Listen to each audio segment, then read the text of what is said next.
Ya, pemirsa, selamat pagi. Di hari ini, hari Jumat 14 Februari 2025,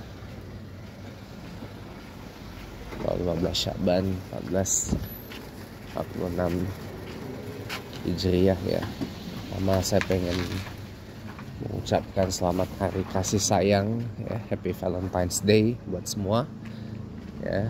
Semoga kasih sayang dari Allah Subhanahu wa taala senantiasa tercurahkan buat kita semua, dan semoga kita senantiasa menjadi orang yang mudah mengasihi dan menyayangi antar sesama umat manusia terlepas dari apapun perbedaannya.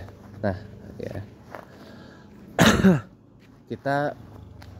saya sebenarnya pengen menyampaikan ini loh ya, saya sebenarnya menyampaikan ini dari kemarin, cuma belum sempat ya, yaitu teman-teman ya, kembali lagi kita akan bahas tentang apa ya, kalau ada yang jelek-jelek, ada yang kotor-kotor dari ajaran selain daripada agama Islam, itu pasti akan dilemparkan ke agama Islam. Kenapa? Karena Islam itu adalah ajaran agama yang bersih, sempurna loh. Karena diajarkan langsung oleh Allah. Nggak ada tiru-tiru dari manapun itu ya. Nggak ada jiplak-jiplak dari manapun itu gitu loh. Tapi kenapa kok orang benci Islam, tapi motifnya adalah ya ibaratnya gitu, lempar batu sembunyi tangan. Ngerti nggak maksud saya? Ajaran mereka yang kotor, ajaran mereka yang nggak karu-karuan, tapi dilemparkan ke Islam gitu loh. Ini lucu gitu loh. Saya mau menegaskan lagi ya, ini teman-teman, ini hanya soal rebutan hegemoni teman-teman. Ini hanya soal hegemoni teman-teman.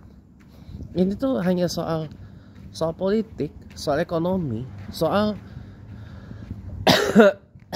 apa, eksistensi dari hegemoni Kristen ini gak boleh ada yang mengalahkan. Sama aja kayak hegemoni Amerika Serikat semenjak Perang Dunia I, ini gak boleh ada yang mengalahkan loh. Sejak Perang Dunia Pertama kan Amerika Serikat dan Barat ini kan keluar sebagai hegemoni, karena kan keluar sebagai pemenang Perang Dunia I yang berlangsung dari 1918 sampai dengan tahun 19, saya lupa tahun berapa ya. Lalu muncul lagi Perang Dunia Kedua dari 1939 sampai dengan 1945 ya. Lagi-lagi Amerika Serikat dan Sekutu Barat keluar sebagai pemenang.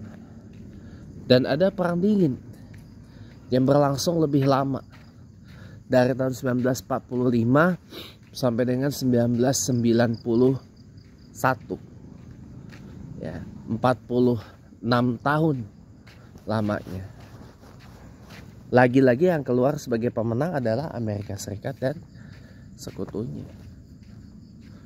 mengalahkan Soviet dan ininya.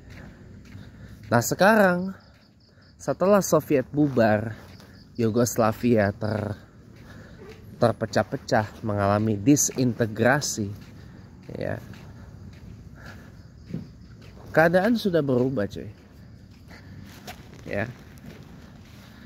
Setelah 9/11 yang memang itu disengaja ya, serangan 11 September 2001 ke World Trade Center di New York, Amerika Serikat, itu sengaja supaya bagus sengaja teman-teman, supaya Barat itu dengan mudah punya alasan untuk menjelek-jelekan agama Islam dan orangnya. Ini hanya masalah politik teman-teman. Kalau teman-teman, ini hanya masalah politik kok, politik tingkat tinggi ini. Karena itu biar pada saat itu pemerintahan Amerika Serikat di bawah Presiden George Walker Bush itu punya alasan untuk menyerang Afghanistan dan menyerang Irak. Karena pada saat itu kan motifnya adalah penyerbuan minyak. Ya, di Afghanistan ada sesuatu yang ingin direbut. Sebelum akhirnya Amerika Serikat menarik diri dari Afghanistan, ya. Dan Taliban sekarang mengambil alih pemerintahan di sana. Jilid 2. Tapi kan selalu di framing Taliban teroris, Taliban bandits, apa segala macam. Gitu kan. Ya kita lihatlah kan baru berapa tahun mereka itu memerintah, setelah hampir 4 tahun. Dari sejak 2021 pemerintahan Taliban itu berdiri kembali di Afghanistan. Ya kita lihat dulu lah selama berapa tahun ini bagaimana perkembangan di sana. Tapi konon katanya sudah bikin mobil supercar bikinan Taliban. Wah, hebat benar, saya bilang. Keren ini. Iya. Gak tau lah itu benar apa enggak ya. Ini hanya masalah perebutan hegemoni, teman-teman. Ya,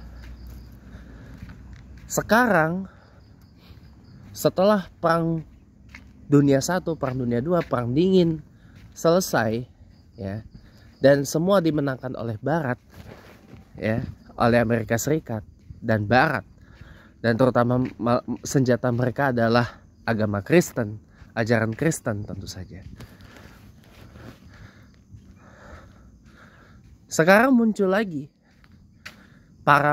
Setelah Soviet bubar, muncul Rusia, muncul Tiongkok yang hadir sebagai penyeimbang dari hegemoni Amerika Serikat.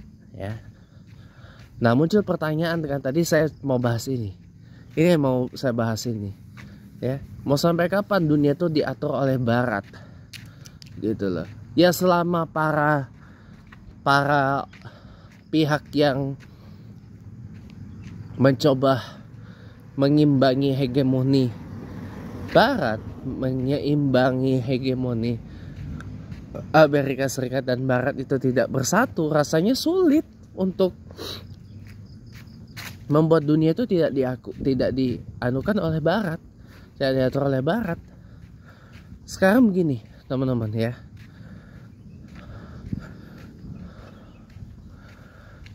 Hal gini.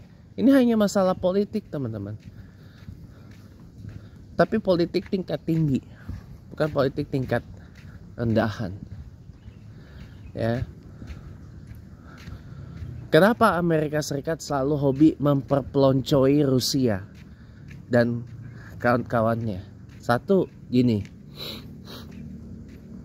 Rusia secara personal militer unggul dibandingkan dengan Amerika Serikat. Ya, Rusia secara teknologi militer mulai canggih. Ya, Rusia secara strategi pertahanan, intelijen dan keamanan juga canggih. Lawang Vladimir Putin, presiden Rusia itu adalah seorang mantan agen intelijen, mantan agen rahasia kok. Iya.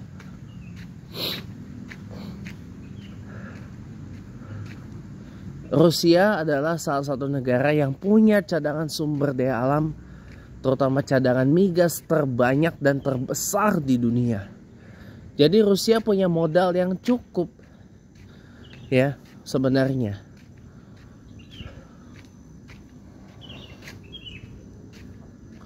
Rusia di bawah Putin punya pengaruh kuat. Rusia di bawah Putin memang didominasi oleh penduduk beragama Kristen Ortodoks Timur yang berbeda dengan Kristen Barat di Amerika, ya, terutama Protestan, ya. Antara Protestan dan Ortodoks Timur ini aja nggak akur, pasti akan saling saling ini, ya itulah pokoknya. Karena memang ajarannya berbeda. Tapi kita tidak mau bahas itu. Itu urusan intern mereka lah, ya. Nah, kenapa Rusia selalu dipelonco oleh Amerika dan Barat? Ya karena apa ya? Dengan modal yang dimiliki oleh Rusia, Amerika itu sebenarnya panik. Amerika Serikat udah berburu minyak kemana-mana, ya kan? Bahkan sekarang ada rencana mau mencaplok Greenland dari Denmark dan mencaplok Kanada, ya kan? Dipaksa menjadi negara bagian ke 51 dan 52 dari Amerika Serikat, dan bahkan mau mencaplok terusan Panama atau Panama Canal yang notabene itu adalah milik dari negara Panama, ya. Panik. Karena sebenarnya Amerika dilanda kepanikan. Kenapa? Sumber daya mereka untuk mempertahankan hegemoni Amerika Serikat mulai habis. Ditambah rakyat Amerika Serikat sendiri yang mulai mengkritisi pemerintahannya dan elit-elit politiknya yang dengan segala cara, ya, pengen terlihat ingin mempertahankan supremasi hegemoni Amerika Serikat di kancah internasional. Banyak rakyat Amerika Serikat yang mulai kritis. Sebenarnya masyarakat politik Amerika Serikat itu nggak beda jauh sama Indonesia. Nggak beda jauh, teman-teman. Nggak beda jauh. Rata-rata mereka tuh juga sebenarnya nggak pinter-pinter banget. Ya, nggak pinter-pinter banget. Ya. Kenapa nggak pinter-pinter banget? Lah, uang biaya sekolah di sono aja mahalnya nggak karuan kok. Jangankan bagi kita orang Indonesia, bagi orang sono aja mau masuk ke MIT, masuk ke Harvard, masuk ke mana lagi itu, Columbia, itu mahalnya gak karuan kok. Tak banyak rakyat Amerika Serikat yang punya pendidikan tinggi. Beda dengan Kanada. Kanada banyak orang-orangnya yang berpendidikan tinggi, makanya pinter-pinter orangnya, kayak cerdas-cerdas orangnya, gitu.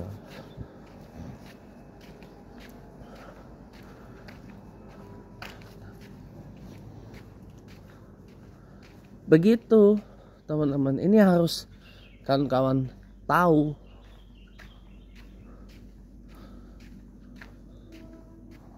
Saya harus teman-teman tahu, ya.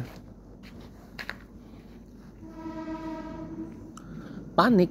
Nah, Tiongkok, China itu punya personal militer yang jauh lebih banyak daripada Amerika Serikat. Peralatan militer mereka mulai canggih. Kalau Tiongkok dan Rusia gabung bangun misil canggih gitu ya, waduh, bisa rungkat US dan kawan-kawan. Apalagi China, Tiongkok mencoba menancapkan pengaruhnya melalui obor, One Belt, One Road, The New Silk Road, jalur sutra baru, dan melancarkan apa? Pengaruhnya melalui apa? Soft power. Dengan memberi bantuan dana ke berbagai negara, termasuk Indonesia.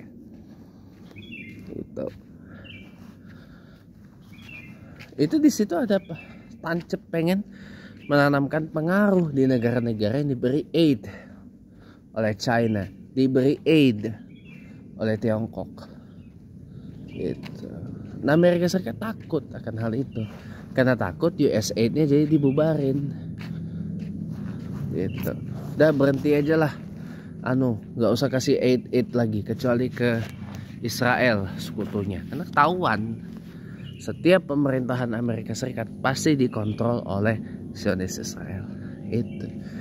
Ini hanya masalah hegemoni, teman-teman. Ini hanya masalah politik. Kenapa hujatan dan makian terhadap agama Islam itu makin kencang di media sosial? Ini hanya masalah pertarungan hegemoni, teman-teman.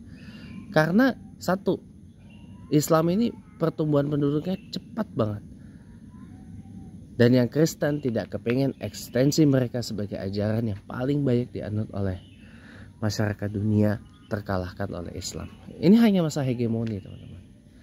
Ya, tapi semoga aja kita istiqomah, umat Islam bisa menjadi pemain dalam keseimbangan politik dunia agar tidak melulu diatur oleh Barat dan Amerika Serikat dan sekutunya beserta kalangan Kristen dari Barat, terutama Protestan dan Katolik. Terima kasih, selamat pagi dan sampai bertemu kembali.